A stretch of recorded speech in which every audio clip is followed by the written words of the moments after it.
Já estamos de volta com o Jornal da Amazônia e a Constituição Federal, em seu artigo 9º, assegura o direito de greve a todo trabalhador.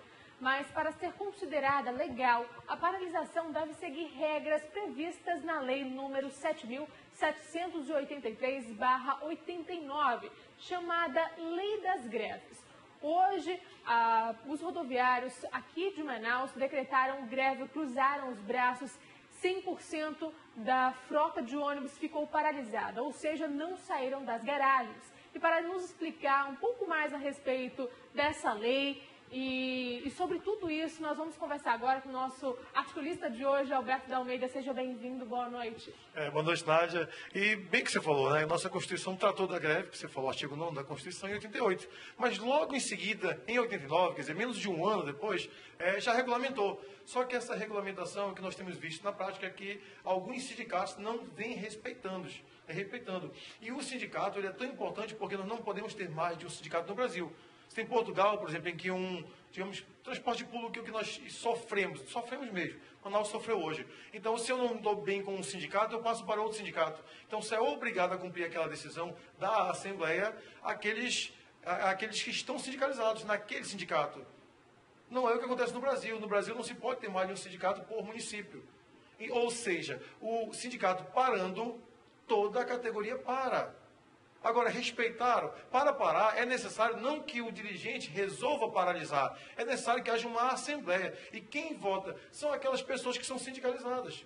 Então, o cobrador, o motorista, ele é obrigado a ser sindicalizado? Não. Ele é obrigado a pagar o imposto que não vem ao caso.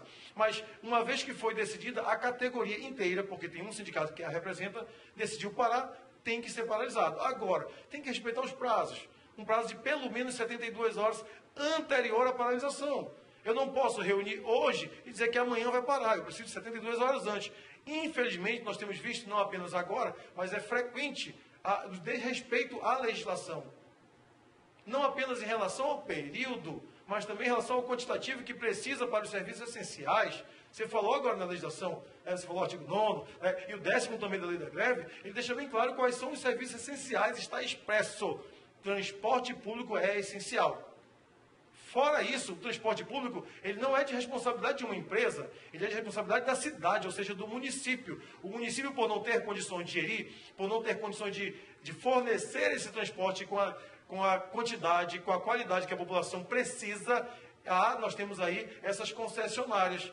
Ou seja, embora o serviço seja prestado por uma empresa privada, ele é de natureza também, a obrigatoriedade é pública também. Então, o debate vai bem longe, né? Então, nós não podemos simplesmente deixar a população. Não é apenas o trabalhador que deixa de sair de casa, porque ele pode sim ter a falta se ele não for trabalhar, ou seja, ele tem que dar o jeito dele. Você imagina, você sair ali sabendo que gasta 30 minutos, 1 hora no ônibus.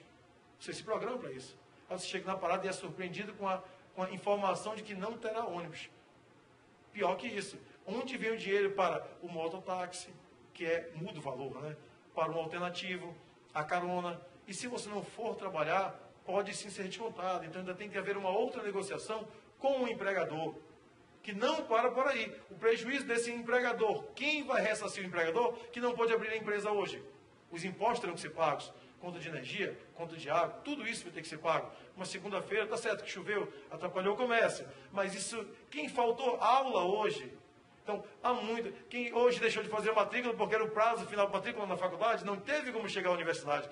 Então, isso muitas vezes não é olhado em uma assembleia. A gente falou agora sobre serviços essenciais e o transporte coletivo está incluso. A gente falou sobre o artigo 9º e o artigo 10º. Nesses casos, que é de fundamental importância, assim como a educação, a saúde, essa paralisação de hoje, que foi 100% da frota, prejudicou aí mais de 800 mil usuários, é considerada ilegal por conta de ser um serviço essencial? Não deveria ter paralisado 100%? Como funciona a lei nesse caso, Alberto? Primeiro, a lei já começou com um problema. Olha só, a educação que para nós brasileiros, seja qualquer país do mundo, educação é essencial. Na lei de greve, educação, e nós vimos as faculdades param 2, 3, 4 meses. A educação não é tida como essencial na lei de greve. Não há um amparo, ou seja, mas o transporte público tem que ficar com no mínimo 30% da frota funcionando. diminui, atrapalha a população, sim, nós também precisamos olhar o lado do trabalhador. A greve é legal? É, mas desde que preencha os requisitos estabelecidos em lei. Não preenchendo, ela deixa de ser legal, ela passa a ser ilegal. Que requisitos são esses, Alberto? Entre eles, que nós falamos há pouco, né, tem que ter uma assembleia. Essa assembleia não pode ser fechada, não pode ser sigilosa ao ponto de que não comunica a população. A população precisa tomar conhecimento. Mais que isso, respeitar o prazo. E mais, respeitar o quantitativo mínimo. Que é 30%. E qualitativo. Não é só dizer, está na rua, mas está na rua, passa em alta velocidade, não para. Isso não está preenchendo o requisito de quantitativo. O quantitativo. Então não é só estar na rua, é estar na rua, rodando, parando nas paradas de ônibus que nós conhecemos, nos pontos, levando as pessoas naquela rota que nós já conhecemos, as que são conhecidas da cidade de Manaus. Então, esses requisitos precisam ser, sim, respeitados.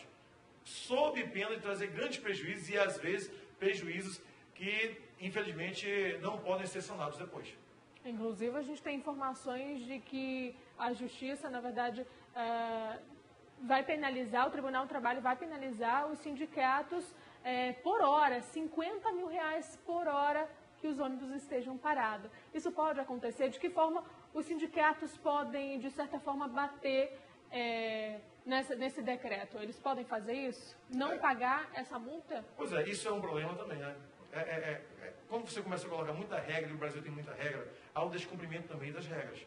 Então, várias multas já foram aplicadas e não foram cumpridas. Então, é necessário não apenas olhar para o histórico, mas a partir de hoje, exigir o pagamento dessas multas.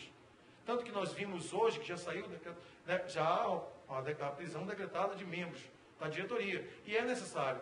Agora, claro que há um processo de vitimização, querem intimidar a categoria. Pera lá, mas foi a categoria que parou, não foi a sociedade.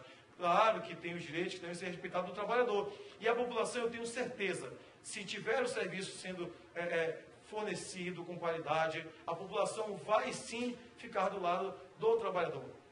Por quê? No Brasil, nós também não podemos fazer o lockout. Então, precisamos saber até que ponto, o que é o lockout? É quando a empresa, não o trabalhador, mas quando a empresa quer parar. Então, até que ponto as empresas que não falaram até agora têm alguma a responsabilidade? Porque é greve, paramos, qual o motivo?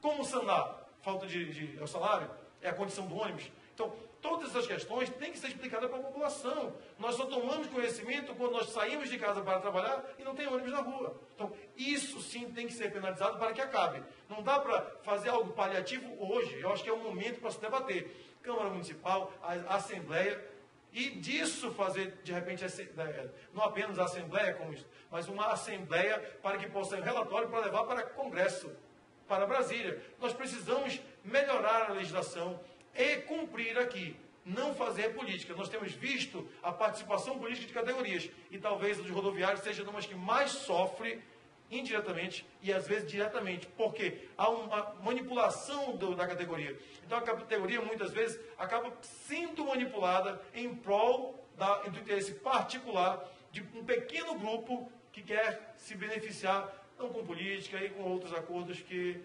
só o desenrolar da semana aí vai nos mostrar.